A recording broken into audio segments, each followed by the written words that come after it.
I love the peripheral nervous system.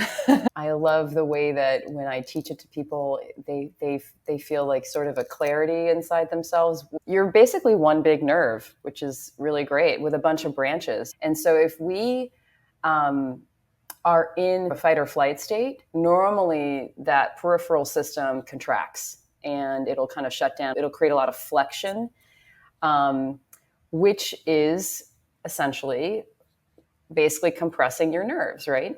So when I think about the peripheral nervous system, we are looking at creating optimal health. Welcome to Trauma Rewired, the podcast that teaches you about your nervous system, how trauma lives in the body, and what you can do to heal. I'm your co-host, Elizabeth Kristoff, founder of Brain-Based Wellness, an online community where we work daily to rehabilitate the nervous system, to create resilience, behavior change, and resolve trauma.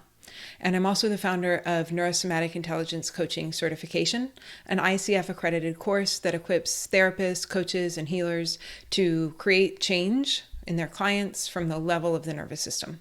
Hi and welcome. I'm your co-host, Jennifer Wallace, a neurosomatic practitioner that supports women in leading their truest lives by bridging the worlds of nervous system health and plant medicine spaces. I'm also an NSI educator, and I'm so excited for this next cohort that's enrolling in the spring. Having neurosomatic intelligence means that we understand that everything we do impacts our nervous systems, including our relationships. If you want to experience deeper, more meaningful connections to ourselves and to others, including emotionally, we have to learn to work with our nervous systems. Learn more at neurosomaticintelligence.com. Welcome, everyone. I'm so excited today. We're joined by Amanda Smith, who is a high-level applied neuro practitioner who also works in traumatic brain injury and is an educator for the Neuro-Somatic Intelligence Coaching Certification Program, and someone that I really love and I'm really happy to bring into this community and give you guys a chance to learn a little bit from Amanda. We're going to talk about all kinds of cool topics today, like self-compassion and her reflections on NSI, and I think you're going to get a lot out of this episode today. Welcome, Amanda. Oh, thank you for having me. I'm very excited to be here. I'm so excited for you to be here too, Amanda, especially with your rich knowledge in applied neurology and traumatic brain injury. And now you're coming into this new arena of applying this into trauma and coming into our NSI realm. I would love if you would give us a little bit of your backstory and then kind of weave us into you being in NSI and what that's been like. Yeah, for sure. Similar to Elizabeth, I came to this field through movement, and I'm a very big movement person. I have a background in gymnastics and dance kind of as a young person. And I realize now how much movement was really regulating my nervous system at a very young age, and ended up graduating, moving to the Bay. And rather than going to grad school, which was my plan, I decided to become a trainer, a personal trainer. And it was just a really intuitive decision. It was the easiest decision I think I've ever made, was just to help people with movement. It had always been a passion of mine. And also I just loved kind of being around people and connecting with them. So that led me to work for a physical therapy clinic in Oakland. And I met my mentor there. And her name is Beth Harris, and she is like the OG. She not only introduced me to Pilates, which is what I got primarily certified through for, the entire repertoire, but she also introduced me to something called personal energetics management, which was, now I understand, a lot of nervous system regulation. So at a very young age, coming out of a really tough sort of life, she could kind of see that I needed something a little bit further than just movement to help me kind of rebalance myself. And it actually helped a lot. I think for the first 2 years that I studied it, I had no idea what I was doing. I just didn't. I had no idea. I just sat there and did the work.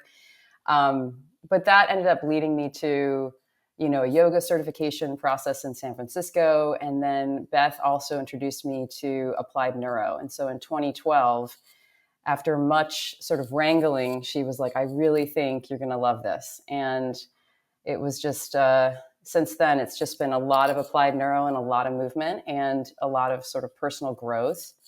And I just kept diving deeper. And then when the pandemic came, I started working primarily online. I shifted my business, and I met Elizabeth through Instagram, which is just such a joy that you can meet like-minded, wonderful people through the internet.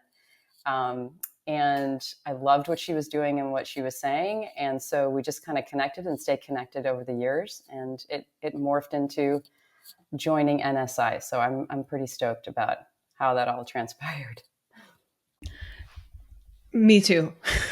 I'm also pretty stoked about how that transpired because I think you're such a wonderful teacher and a practitioner. And I feel really lucky to have you in the NSI community, sharing your knowledge and your skills with this community. As you went through the NSI course, because you joined us this last cohort as a facilitator, what were some of the big takeaways for you going through the course and starting to take this applied neurology framework into trauma resolution, into behavior change, into these personal development spaces? What came up for you as a teacher there? A lot. It's a really transformative experience. I think what it does is it kind of consolidates and creates a container for what you've maybe been going through your whole life, or what you've learned in disparate places, things that you do intuitively as a coach.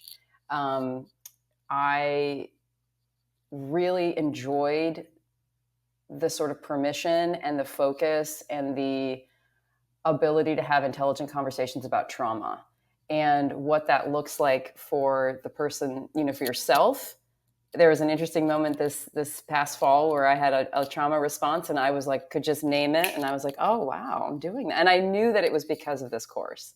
And I also think I had such a better time regulating quickly and sort of having conversations with the person that it was with, that was intelligent and informed. And I was able to be compassionate towards them and towards myself. So on a personal level, I think it's made me really a lot more aware and facile.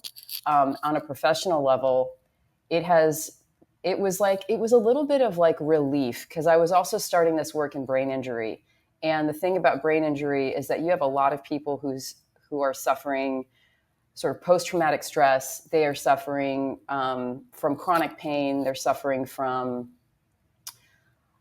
deep grief, loss of self, right? The self that they had prior. And so there's so many ways that this course allowed me to have better language with them and also educate them on what they were going through. And it also reframed the way that I would start sessions and would kind of work through sessions. I would, so those were the big things I think that happened. And then as far as like with my one-on-one clients, I felt, when I said the word permission earlier, I feel like it's given me a little bit more breathing room around informing my clients about what's going on for them, And I think in the past, as a movement coach, you're really helping them kind of find a better sort of equilibrium so that you can move the work forward. But now I feel like I have more language tools to really have these healthy conversations with my clients. And it's just been wonderful. I just feel I think the biggest thing is I feel a little bit freer and a little bit more available as a whole, as a coach. NSI does give us a whole new language. And I've also found it to be so transformative, just that aspect alone, because now I can communicate with people that I care about, that care about me, and I can communicate to myself. And for me, that's a huge part of how I navigate a threat or a trauma response. And for me, even language helps me navigate a repressed emotion, or like it helps me know if I'm suppressing in real time. And it's really beautiful to hear how you're using NSI in your professional life. Do you have a client story that you could share with us? Maybe someone that was with you in your pre-NSI journey and one that you've incorporated the tools with? Absolutely. I can think of one. She's an older person that I love deeply and has a sort of peripheral neuropathy. And, over the course of COVID, a lot of people were really suffering with anxiety, depression, sort of feelings of isolation, frustration, not living their regular life. And because this person is a little bit compromised in her immune system, took extra precautions, and an older individual, right? And recently was going to be giving a reading, a poet, really esteemed poet, wonderful artistic being, and was, had an interaction that was really difficult for her and was going to make the reading really hard. And it was shortly after, I think, a couple of the modules that we were doing in NSI. And normally we would do movement. And I was like, the priority here is for this person to be able to show up tonight at this reading in San Francisco and deliver her sort of best self and her most confident and safe self. So how are we going to do that? How am I going to help her do that? And so we went through a sort of range of exercises, mostly reset and breathing exercises, and some vagus nerve regulation, and tried it out in the session, and then figured out what were the top three. And then what were the top three that she could do in the car before she got out of the car to go do her reading. And we wrote them down. We got her little bag ready. She got in the car. She knew what she needed to do. She was working on it throughout the day. She got to the city, asked her husband to step outside, did her work, and then went to the reading. And when I checked in on her the next day, I said, "How did it go?" And she was like, "Oh man, it wasn't perfect, but it was good." And I think that's such a reflection of her personality, wanting something to be perfect. But in the end, I think it was so helpful for her to have a sort of step-by-step process to walk herself through. And she was able to kind of do what she loves. That's really the goal, right? It's not always about movement. It's about helping people express themselves and live their fullest life. I love that so much. When we get to see our clients in full self-expression, right? Like when we have the ability to equip them with the tools to reach that place of full self-expression, despite whatever the patterns are that have impeded that. And it's such a really like a practical example of how do we use these tools to make that possible. And as you were talking about her in that like perfectionist part of like it wasn't perfect, but it was good, it kind of leads me to think about something I wanted to make sure that we talk about today, which is like self-compassion. That's something that I know that you are really interested in exploring, the neuro of self-compassion, and something that we're weaving in to this next cohort of NSI is going to be really working with the nervous system to cultivate greater capacity for self-compassion, because it's so important for repatterning and for behavior change and like, again, full self-expression, big life experience. So I'd love to hear some of the stuff that you're working on, some of the things you're playing around with to bring into this next cohort. Awesome. Yes, I am very excited to bring this work into NSI. I think it's really important. I think it actually blends really well with that inner critic module and perfectionism module. I really resonated with that module, which is probably why I've been doing my own work with the self-compassion. So I think the biggest thing that I want to kind of give people awareness about is that language has a large impact on where neurons fire in the brain. Okay.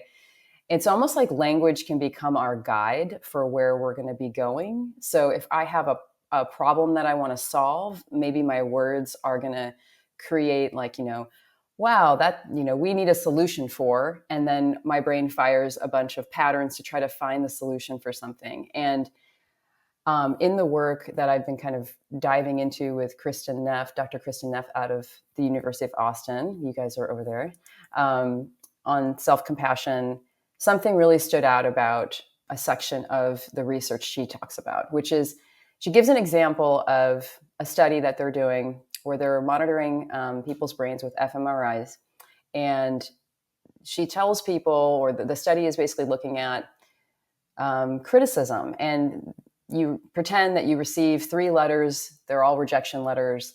And how do you respond to yourself in that moment? And looking at the people who responded with more self-critical talk and the areas of the brain that light up. Okay. And so those areas are going to be the lateral prefrontal cortex and the dorsal anterior cingulate. And these areas are active when problem solving and error processing. So some of what is happening is you're using language and these problem solving regions turn on and you think to yourself in a way, I am the problem. I must fix it. I got these rejection letters. What did I do wrong? Something must be wrong with me, right? Versus talk that is kind, and that will activate a different area of the brain, specifically the left temporal lobe and the insula. So this is what got my attention. The insula is something we talk a lot about in NSI and applied neurology because the insula is responsible for this sensing, this interoception, which is the body's ability to understand and feel what's going on inside. Am I hungry? Am I tired? Am I itchy? Am I angry? How do I feel? So sometimes when we have deficits in the insula, or it's not integrating information well, we can have really big mismatch in our system. We can have sort of difficulties registering food, and when we're satiated or when we're really hungry, we can have difficulties with obsessive compulsiveness, like the need to constantly do something and make something perfect. We can have difficulties feeling connected to ourselves, just safe and embodied. And so what is so amazing about this idea of self-compassion is that your language can actually be a tool you use to help re-regulate your brain and your nervous system. And it can actually help with the deficits that some of us are suffering from a lifetime of perfectionism and a lifetime of critical talk, right? Thinking that those things are going to help us get to where we want to go. When in reality, a well-regulated nervous system and a really good interoceptive system, how do you feel? Oh, I need to go to bed now. Great, go to bed. When we have a really good regulated nervous system, we are actually going to be more productive and we're going to be more confident and we're going to feel more able to show up for people and be visible. So I think that's what I'm excited to bring, a little bit more information on that and some new insights and connections that people can make between all the modules and self-compassion. I love diving into this topic, and I think having these new ideas that are, I've got lots of thoughts going on about all the research that you just shared, and having these new tools to work with self-compassion, because we talk a lot about the inner critic and the shame loop and all of these things that are layered into complex trauma. Having these tools and then also weaving that into the entire NSI framework of using practical exercises to regulate the nervous system and create that safety is going to be really powerful, because I also think there's a component of, like, to be able to change that self-talk and move out of the inner critic voice, which is protective at its very root. It's protecting us, keeping our social connections attached, making sure that we stay safe at a social, emotional, physical level. In order to get out of that and be able to start to create that new language, that does require a certain amount of regulation and safety inside. Like, I know most of my life when I was going through really dysregulated and people would tell me to, like, be easy on yourself, be gentle with yourself, it literally made me nauseous. Like, it was not something that I had the capacity for, because I was so used to being braced and protecting myself, and it just didn't feel safe to relax into an easy relationship with myself. And there were like real strong physical outputs of trying to speak differently to myself or not move into those protective, obsessive behaviors. And I think there's so much like healing that is made possible when we can start to change that relationship with ourselves, but also freedom that gives us like the bandwidth, the capacity in the nervous system to start to find that freedom. And I think tying all these things together is so important for people's ability to really create change. I want to just say one thing. When I was preparing for this and I'm writing about this, I agree with you that I feel like when you learn about neurology in the brain, one of the first things that happens is you feel compassion for others.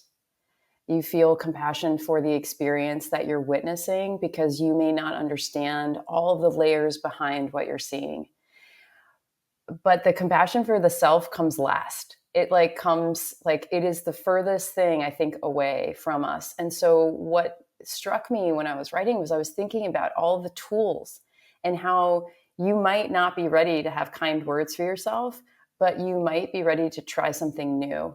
You might be ready to try a new NSI tool or a new exercise to help you just come into a different state. And that to me is an expression of self-compassion. It is the action of self-compassion, which is so beautiful because language is so hard. It's so in us, it's deep. But like we've talked so much in NSI, the nervous system works like that. It works at such a fast pace. Like just the choice to pick up a vision tool or to pick up a vagus nerve stimulator, Z-Vibe for your ear, or take a one breath, or do sensory stim. To me, it's all kind of really deeply interwoven. So I agree with you that it's not intuitive. I'm 41, and the language part is coming now, right? I've been working on this for, I don't know, since 2012. So it's like, 11 years. And it's like, this is what the next layer is for me. In the beginning, I'm just trying to feel safe. That's what it is. In the beginning, we're just trying to feel safe, and like that takes time. I'm 46 and I'm just starting to have language of self-compassion. But I'm also, if we could talk about some of the more deeper emotional components of this, I'm also really at a time in these past couple of years releasing so much shame, so much self-doubt, so much of the repatterning that we're talking about around language and compassion and safety and like being in the body. It's all interwoven together because with more embodiment, you start kind of feeling things a little bit more. And then that is a new way to start navigating things. And then like even with the interoception, when we can feel more, that's a new experience for people who have complex trauma. And it was the same for me, where self-compassion was more on the last part, because it was like, as I started regulating my nervous system, I was working for embodiment. And I really couldn't get myself into self-compassion until I was more embodied. I could have the compassion outwardly, but not inwardly. And then as I was working through the grief, the anger, the shame was such a huge block to my self-compassion. And so it was like embodiment for me was a really key element for self-compassion to then be reflected internally. And I would say that maybe embodiment is your increased awareness. Like sometimes the disassociate, I mean, I'm not saying that's what it is for you, but I mean, like sometimes that can be. So for example, like if we disassociate and we lose like time or we lose ourselves, like what we're trying to first do is just like, do I feel safe to come back into this vessel? Is it okay to be in here? And for how long, right? For how long I mean, maybe over time you build more duration, like, I can be in myself more often than not. One of the things that I was reading is that you're not able to actually have self-compassion if you don't have awareness. Okay, so you can't actually be self-compassionate if you don't go, oh, that was really hard for me. Right? So like if you're not embodied, how do you know that something is hard for you? Most of the time, you're just someplace else, right? You're just associating from the party or the people you're with or the conversation you're having or the emotional relationship you're having with a romantic partner. It's like the first step is always going to be, what is difficult about this day? Like, what is difficult about this experience? And then when you have that awareness, then you can maybe offer yourself some sort of tool to help regulate your nervous system, or maybe a phrase that acknowledges your difficulty. I don't know, Jennifer, I don't know you that well, but I'm going to guess that when you watch people and you listen to them, you have an enormous compassionate side that really empathizes with what they're going through. You can see them clearly. And is that true? I think it's true. Yeah, it's true. It's true. And thank you for that reflection. I think that's what makes me a successful facilitator. And I'm in my work, I share very intimate spaces with women. And it's not only, I think, my ability to connect and to empathize. And it's thankful to this podcast too, because my life experience has put me here, this deep work that we do. And it's really set me up. The regulation is a gift into the spaces. It's felt by my clients. Hopefully it's felt by our listeners. And that creates safety. And so for myself, my journey of self-compassion, how that goes into my containers and into my clients is kind of like, as within, so without. I have it and I can give it. I can hold the space for it. And it took quite a bit of time, as we were saying earlier, like it comes to ourselves last. And my language is so different to myself. I mean, I celebrate myself often. Like, I am here, I'm in my body, and I really love it. I celebrate with my dog all the time. I'm just repatterning that joy for myself. And because I think celebrating ourselves supports compassion because of those big emotional blocks. I carried a lot of shame, a lot of shame, like most people listening are going to resonate with, but it was a huge barrier for me into my self-compassion. And so it's almost like the more embodied I became, the more self-compassion I had for myself, and the less shame I started to carry. I started to process more shame. And learning how to process it, express it, even identifying it is huge. But back to that awareness and that you spoke of earlier, and like choosing myself, knowing my capacity. Because what I found, especially in the beginning of this journey, was that I didn't have much capacity at all. And understanding your capacity is compassionate to the self. To understand where you are and meeting yourself in that place is self-compassion. I also will say that with my sort of, like I said, brief relationship to this work, it's like a seed that gets planted and you're kind of like watching it grow. And I've been watching it grow. But one of the things is that when I really kind of dive into learning about it, I get very emotional. I get very like verklempt. I want to cry for myself. I want to cry for other people. I feel an enormous amount of like heart opening as I do that. And that's not always, like, I think in doses, that's okay. But maybe there's an old thing from my childhood where there was way too much of that. And so for me, it's really like just a little bit over time, so that I can, because I do think it demands a certain amount of availability, and you are going to I feel a lot of grief when I have like self-compassion, because it's really seeing yourself and just going, wow, that's been tough, and I'm here, and you're doing great, and keep going. I'm not going anywhere,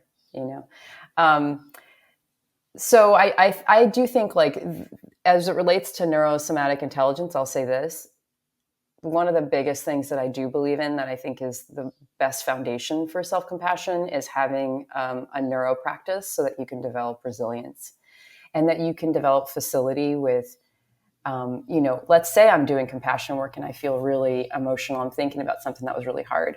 Well, I have an entire day ahead of me. How am I going to transition from that space into the next space? And so I use a lot of tools to just help me calm back down and get grounded and, stay available, but not like an open wound, right? You don't want to be that open, bleeding heart. Yeah, I think there were a couple of things as you guys were talking that I was thinking about, but I think it does really come down to that daily practice for capacity. And also, I think just the understanding of beginning to understand your nervous system, your operating system, how this is all working, so that you can have that altitude and awareness that you were both talking about that makes self-compassion more possible. Like when we understand the system inside of ourselves a little bit better, and I have the tools to stay regulated, keep my higher order thinking systems online, and to process the grief and the emotions that come through with that self-compassion, and not move into like repression or avoidance behaviors of that, then it's really interesting. The self-talk is the last thing that starts to change, and it's almost like I wasn't even intentionally focusing on that.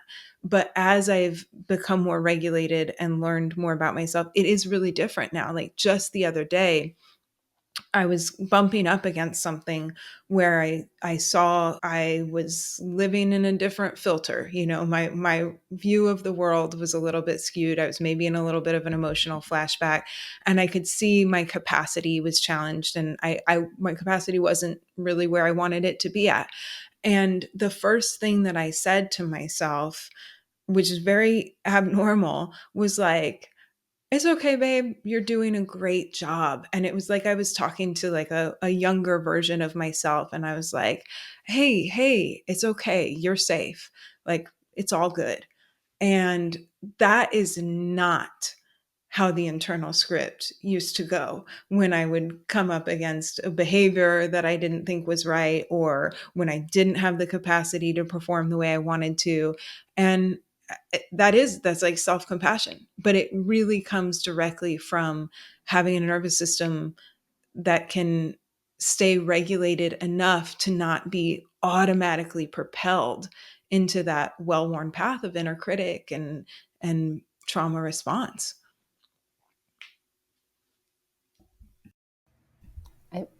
We believe that the world needs coaches, therapists, and healers who can attune and co-regulate. And NSI is not just for behavior change and trauma resolution, but really to equip the nervous system for creativity, productivity, connection, and growth and expansion in all areas of life.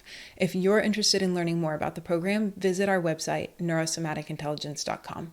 One thing I'll say is that as I learned more about my own nervous system, one of the things that was really running at a bit of a deficit was the vestibular system, my vestibular system, and then also the interoceptive system. And so I did a lot of breathing, vestibular work, C fiber activation of my abdomen to help re-regulate. And I think what you're saying is like we're a big loop, right? And so if we're creating better inputs to our insular cortex, right? If we're creating better inputs, it's functioning a little bit better, and maybe it's going to give us better signaling in general when we're kind of about to go off the rails. And it's like, hey, let's come back. Let's come back and let's stay a little bit more in our equilibrium where we actually are used to being. I think it's kind of a nice thought to be like that we're kind of trying to guide ourselves now when you can feel like you're on your edge. And that's really the goal, is like, I gave an example, like I had a party this weekend. I was invited to another party, and I was using some prediction, right? I was like, what's my capacity at right now? Do I think that these two parties are going to be able to happen this weekend? And how would I feel after? And I was like, I could do one, not two. And that's like, one is a lot. But it's a predictive mechanism inside myself to go like, I know enough to be like, when am I feeling my best? How much do I have to give? And when do I need to kind of just taper back and say, not this weekend, I'm really sorry. And I think that's a win. That's a really big win for me, because then it allowed me to show up here and do something that I really wanted to do. Instead of maybe in the past pushing through those responses. And those signals are just so much clearer now, and I can be respectful of those signals and make better choices. If you're a longtime listener, you might know I've been drinking AG1 for about 3 years. When I started drinking AG1 daily, it was really just to cover all my bases, to make sure my body was getting all the vitamins and minerals that it needed. But over time, I really did start to notice a difference in sustained energy throughout the day.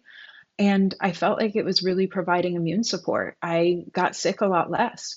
And that's because AG1 is a foundational nutritional supplement that supports your body's universal needs like gut optimization, stress management, and immune support. Since 2010, AG1 has led the future of foundational nutrition, continuously refining their formula to create a smarter and better way to elevate your baseline health. Even my partner has started drinking AG1 and tells me all the time that now he feels like he's getting the nutrients that his body really needs, even if he's not able to eat all of the nutrients that his body needs in a day. AG1 is a sponsor of Trauma Rewired, and when you're supporting AG1, you're supporting this podcast, and we really appreciate that. If you want to take ownership of your health, it starts with AG1. Try AG1 and get a free 1-year supply of vitamin D3K2 and 5 free AG1 travel packs with your first purchase. Go to drinkag1.com/rewired. That's drinkag1.com/rewired. Check it out. Oh, it's a huge win. It's a huge win to show up for yourself. Like, that's the opposite of self-abandonment. And when self-abandonment is a cornerstone of complex trauma, I don't think there's a win too small that you can't celebrate. It's really something to repattern those protective outputs of complex trauma. Amanda, would you please lead us into the peripheral nervous system? What is it? How do we work with it? And I think this will give folks a little bit of a teaser of what they can expect to learn from you in this next round of NSI. Absolutely. I love the peripheral nervous system. I love the feeling of working with it. I love the way that when I teach it to people, they feel like sort of a clarity inside themselves. So, I mean, part of the work that I do is a lot about education, like how do you work with the peripheral nerves and understanding. This is where that interoception comes in. Understanding, like, what do you need? Do you need maybe more or less of something? And so especially we need that insight when we're working with the nerves, the peripheral nerves. You're basically one big nerve, which is really great, with a bunch of branches. You have a branch with an arm, you have a branch with another arm, you got a branch with a leg and another leg. And one of the things that the nerves in our body do is provide sensory input and also motor input. And so if we are in a fight or flight state, normally that peripheral system contracts and it'll kind of shut down. It'll create a lot of flexion, which is essentially basically compressing your nerves, right? So your nerves run through your joints and they innervate at different sections of your spinal cord, and they are always relaying information up to the brain. And so the brain is taking in multiple types of input, right? Lots of sensory input, vision, vestibular, and your proprioceptive systems. And so when the brain has good input, it feels really safe. It feels great. But if we have poor inputs, let's say, your eyes were dilated and you're wearing these funny glasses and you're stumbling around, you might feel a little bit more cautious and need to kind of restrict your movements or restrict what you're doing that day. So when I think about the peripheral nervous system, we are looking at creating optimal health. we are looking at creating great inputs to our brain from our sensory system and from our motor system. Sometimes you can think about it as like, if you can look at it as a bottoms up approach, I want to create as much clarity in the bottom of my body moving up to my brain as possible. If our vision system and our vestibular system are not able to be worked with right away for whatever reason, maybe the person just has a lot of trauma there, or they have a highly sensitive nervous system, we can work from sort of the outside in. There is some research coming out about, in the last let's see, that good peripheral nerve health is correlated to good bone health and tendon health. And bone is a living organism inside of you, and relaying information back up to the brain as well. So I would say that for the sort of basic understanding, and what I want people to think about is, if you've never worked with your peripheral nerves, it is a plethora of information that your brain will benefit from. Okay. And normally what we're going to be doing is working through different sequences to help open up pathways so that the nerves move well, they slide well. And if they need a little bit less tension, we're going to slack them and hold them. We do slacking in NSI, specifically with the accessory nerve, which innervates the trapezius. And that is generally really helpful for people. Yeah, I think this is great. And I love that we're going in this direction with the workshop that you're going to do, and with some work that we're bringing into NSI, because as you're talking, I was thinking about, for people with trauma, and that can be all kinds of different trauma, right? It could be traumatic brain injury, it could be complex trauma, but a lot of times it can be, just like you were saying, really threatening to start with the visual system or the vestibular system, where these big deficits, and even with the interoceptive system, right? Like in the world of trauma healing, we hear so much about the vagus nerve and interoception, but getting louder signals from inside the body can be really hard for people who've been dissociated for a long time. That can push people into a trauma response. And so the peripheral nervous system is this other way that's further away from the head, that is maybe not requiring so much dropping into the body and feeling all of those signals all at once, to begin to, create a bunch of nervous system health in a minimum effective dose way that's honoring people's capacity and still making a big change. And so I think, one, it's really important in the world of trauma healing to remember that there is a whole big nervous system to work with, and that it's not isolated to just these few specific nerves like the vagus nerve that you hear about all of the time, and that there are lots of ways to impact change at the nervous system, and that there may be some other ways, like with the peripheral nervous system, that could be safer and then give people more capacity to then start to work into these other areas. Yeah, some of the things that I was reading and just want to mention are like benefits, including enhanced pain inhibition. Okay, so like, if you have great health in the peripheral nervous system, you'll be able to inhibit pain, which is really, really important for the nervous system in general. Because if you have pain, right, it equals that you're pretty much in a little bit of survival mode. So what we can do is we can generate more health and help inhibit that pain reaction so that you can work on improving your sort of overall health. It can improve dexterity and motor coordination and all of these things. When your system is operating well and you feel like you have, you have a like, let's say it's sensory, right? Let's say we're talking about you sprained your ankle 6 times, and that ankle is not getting really good input. So maybe you didn't rehab it that well. And so every time you go for a hike, you end up feeling kind of worse afterwards, even though hiking is great.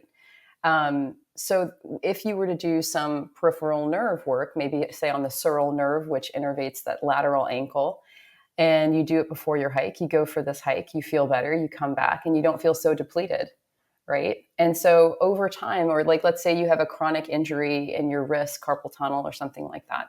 You work with some of the nerves that run through the hands, and you improve motor output and dexterity. Essentially, what you're doing is decreasing threat to the brain and improving that input system. And it can just help people feel less taxed at the end of the day. Their threat bucket isn't as filled because they are running at a higher optimal level, right? And maybe they have more capacity for their work or for their family or for, a project that they want to work on. It's essentially just about having ownership over your body and feeling like your body is there for you, right? You're not there to like manage your body.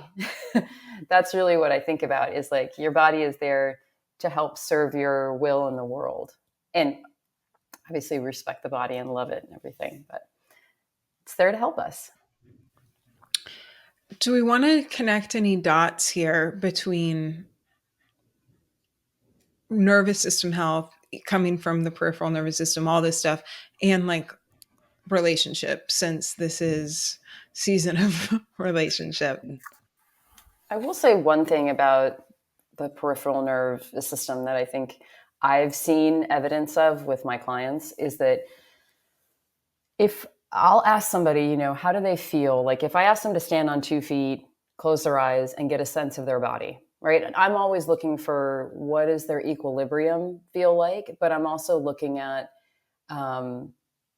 what is their sense of themselves, right? So do they feel all the way down to their feet? One thing that I think is hard for people is like, you can give them a meditation cue to like feel their feet, but if they can't actually feel their body, it's really hard to take those cues and make sense of it.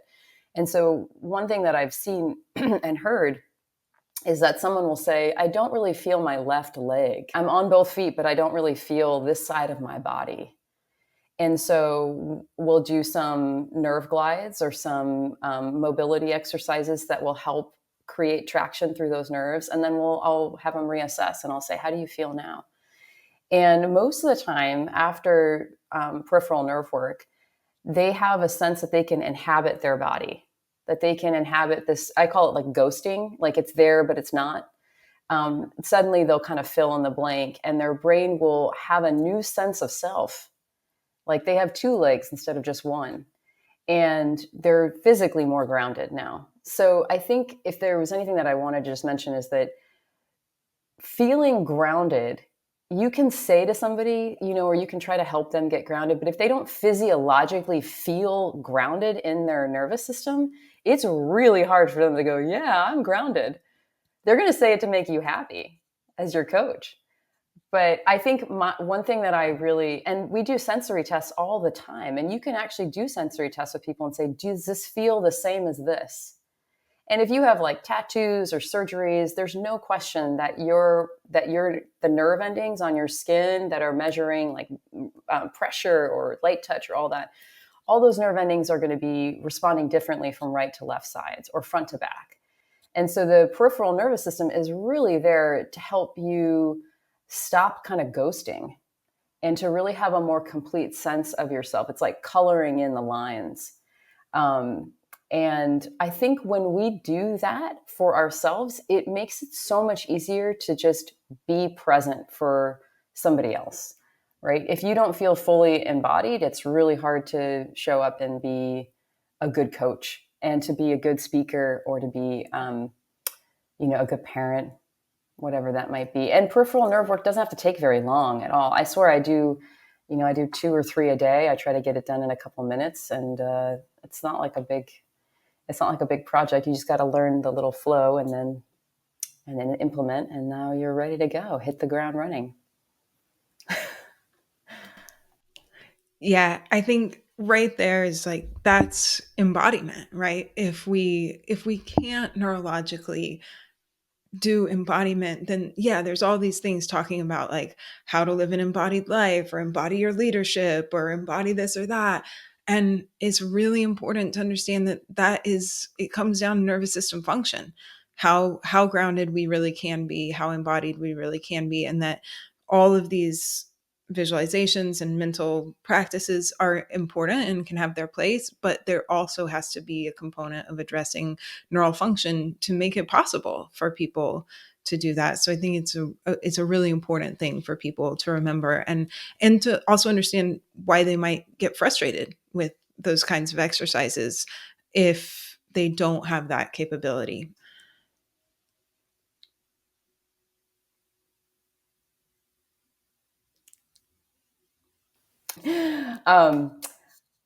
When I graduated college, I moved out to the Bay, and I didn't know if I was going to go to grad school. I think I mentioned that earlier. I was looking at becoming an urban designer, and I got on my bike one day. Now, my dad had died when I was in college. I was like 19, and it was a rough finishing 2 years of college. But I was riding my bike, and any people on this podcast who know Berkeley, California, I was riding on Milvia. I was going to the Berkeley YMCA to teach. And I was riding, and I was like, some voice came out from, I don't know where. And it was like, you just need to heal. I think I was like 21 years old, right? Because I was trying to decide, am I going to go to school? And I was like, you just need to heal. And I had no idea what that meant. Like, I had no idea. But I could tell that I had to just succumb to that truth and to that wisdom. I was like, it's just, you're gonna, if you keep going that way, it's just going to get worse. So I really feel like I wish I had learned so much of this younger. I wish I had learned more about what I was suffering, like where my suffering was coming from. And, you have these childhoods that are so tough, like alcoholism, sexual abuse, divorce, verbal abuse. And it was just so hard. And it's like, for people are out there listening and they're on this path and they're like, you just need to heal. And you know that you need to heal. Like, that something inside of you is hurting and suffering. I really feel like listening and learning about the nervous system creates so much relief for what you're experiencing. It's like, oh my gosh, I had no idea that this is complex trauma, or I had no idea that this is shame, like infiltrating every ounce of my being and keeping me from doing all kinds of things. Shame is a really crazy gatekeeper. It holds you captive. But so for me, I would say that this has been a long journey, but the nervous system, if you can provide yourself with tools like, and also just like a daily practice. I really am a proponent of a daily practice. It is so important to help yourself get grounded, even if just for a few minutes every day, because you're always going to come back to that. And I used to think that like movement, like yoga or like Pilates or all these things, like was, the answer or something. But what I've really learned is, what are those modalities providing my nervous system? What are they giving me that I want and that I need? And how do I give those things to myself, so that it's not like I need to go and I need to pull out a big mat and I need to do my yoga practice for an hour and a half. It's like, maybe I can't do that every day. So, looking at like providing me with vestibular input and proprioception and breathing. And those are things you can just do, here and there. And I don't know. I guess I would just say that this work has been profound for me on a personal level, and on a professional level, it's given me a lot more capacity to work with something like a brain injury group. I don't think I could have done that, because I'll be honest, when you have people who have brain injuries, their personalities are affected. And if you are someone who's triggered by that, which in the past I was, you can't do the work because you're triggered. And so now I feel like I have enough resilience and awareness where I can go and I can be of service to people who really need this, where in the past I was questioning whether or not I would keep doing the work. can I handle it? Can my nervous system handle it? Can I keep showing up this way? And, these are populations who don't have access to one-on-one coaching. They don't have access. Their brain injuries have caused them to lose their jobs or rely on family and friends. They're hoping that workers' comp is going to come through, or these are populations who need this. They need to understand what's going on with their nervous system. And without this work, I wouldn't be able to be there, So it's really been a journey, and I don't know what the future will hold, but I'm excited to see. I'm seriously so excited to learn from you. We say on here often that we don't believe in personality traits. We believe in outputs of a nervous system that's trying to keep us alive. And so we've recorded independently on here before narcissism and empathy.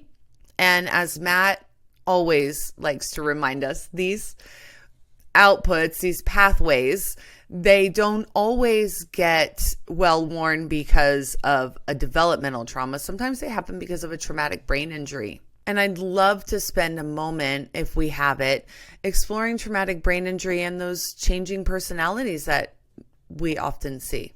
Oh my goodness. I can definitely talk about that. Every individual who comes into that facility has a different type of brain injury, obviously. And sometimes it's like blunt force trauma, a fall. Sometimes it's actually COVID. People who have sort of neurological deficits post-COVID. And what I tend to see, here's what I see, and this is why NSI was so great to have this module this past fall, because it really helped me understand more about what was going on for their nervous systems, is that, there's a lot of anxiety.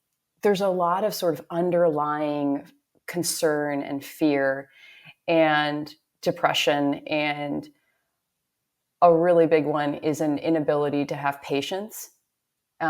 People are just like quick to anger, and they come in and they are aware of that. And so one of the things that they're writing about and what they want to change is more tolerance for people in their life. But they also feel very isolated, and so they're suffering from all these different things that are super challenging, but what their body and their brain is really doing is they're prioritizing, hey, we are running at a huge deficit. Like, since this brain injury and this vestibular trauma that you suffered, or someone got hit in the eye and their ocular motor nerve was, damaged. They are running at such big deficits, and it's creating such a consistent amount of sensory mismatch in their nervous system that their buckets are filled at like 9 a.m.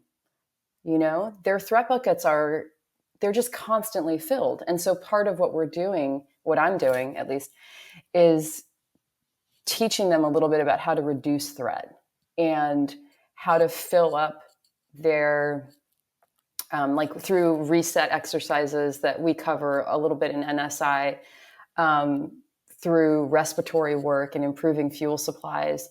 And what you find is, over time, both as they get education and as they learn to regulate themselves more often, they have more tolerance for their families and for themselves, and more compassion. And so it was really interesting. A man brought his partner in, and she thanked us. She like came in the door and she's like, I have to thank you. Like, he's changed. He's so different now. And he's able to talk about what he's going through and tell me what he needs. Everything from like, don't interrupt, can you turn the lights down, or whatever it is. And his function is improved. Like, the partners are coming in, and so when you hear that, that like the work is leaving the facility and it's going to their home life. And now that threat bucket of their relationship and the conflict of their relationship is going down as well. And so it's like this big loop where, as he lowers his threat bucket and can communicate what he's learning, she feels well informed and knows how to act, and then they can connect and his support system goes up. So it's really profound. And I think what I feel the most for is that these are involuntary responses. These people don't want to feel this way. They don't want to feel like that they don't have the capacity to visit with their family on the holidays. They want to be around their family. They just don't know how to do it. There's no question that the sort of emotional component, the trauma component, there is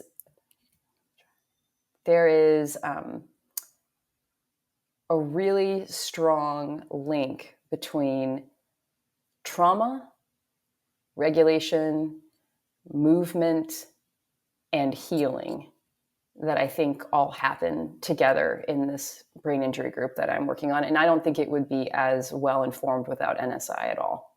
I think I needed it and it just showed up at the right time. I'm really grateful for it. And I highly recommend it for people who work with populations of this kind. It's incredible to hear about the work that you're doing. And I feel thankful that neurotraining does give you the capacity to do it, because it is really, really needed in the world. And I just, as I was listening to you talk, as I was listening to Jen talk, I just had a moment of being really, really grateful that you guys are going to be educators in this program, and how lucky the whole community is to get to learn from you both. And I feel like this next cohort is going to be fire. So I'm super, super excited about everything that both of you bring, and to have this be a big collective vision. It's just really exciting. Well, I'm very excited too. I am like, these are my people. You guys are my people. Yeah. And it's work. I think it's work that needs to be out in the world as much as possible. I'm a believer and I am here to support. Well, thank you very much. I really appreciate it. If you're a coach, therapist, healer, or practitioner, and you want to take your work to a deeper level, to the level of the nervous system, then Neuro-Somatic Intelligence Coaching Certification is for you. NSI will equip you with a framework and practical, actionable tools to improve brain function and nervous system health. This will create lasting, meaningful, and measurable change for your clients. That will distinguish you as an expert in your field, in the field of brain-based coaching. And it will also improve client retention and help you to avoid burnout yourself. NSI is taught by leaders in the field of applied neurology, somatics, and vagus nerve health. If you're interested in learning more about the program, visit our website, neurosomaticintelligence.com.